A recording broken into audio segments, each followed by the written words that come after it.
The beginning of Sefer Shemot opens with a recap of how the Jews came to Egypt and then describes their rapid population growth and ultimately Pharaoh's justification for enslaving the Jews penirbe, lest they increase so much, Vayaki tikrena milchama, that when a war would come upon us, v'nosaf gam hu al sonenu v'nilcham banu, the Jews would join our enemies, fight against us, ve'alam min haaretz, and ultimately ascend from the land. If Pharaoh was so afraid of the Jews, why would his final pitch to his people be that they'll leave the land?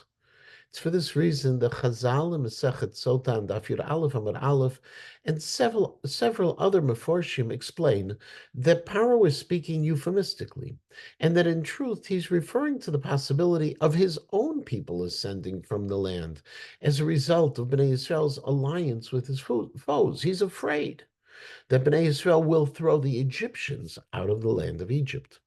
The Rashbam, however, disagrees, and he explains that this fear of them leaving the land was because it was not good for us to lose our avadim. According to the Rashbam, Pharaoh feared the Bnei Yisrael's mass departure from Egypt because he was afraid that they would lose that workforce of the Jewish people. Shadal notes the obvious difficulty with the Rashbam's explanation, specifically because this pitch was being made before the Jews were enslaved, and so they weren't necessarily serving that vital role as servants.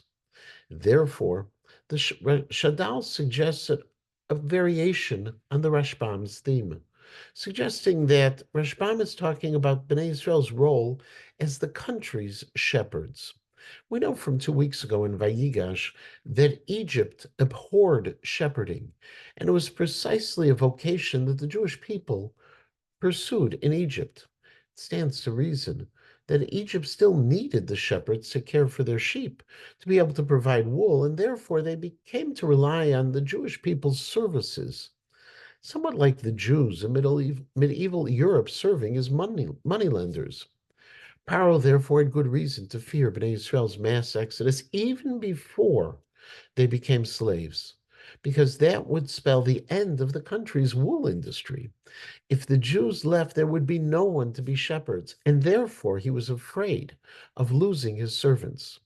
However, there is still a third possibility, and that is that Pharaoh didn't want to lose the Jewish people, because if they became a sizable percentage within the Egyptian population, losing so many people, so many citizens or workers within Egypt, would be something that would be disastrous to the economy, whether they were shepherds or fulfilled any other role. And therefore, the Alamina Aretz could spell the end of Egyptian economy and the Egyptian society. So whether it is true that he was afraid of what would happen to him or what would happen to his economy, ultimately, Pharaoh was afraid of what would occur.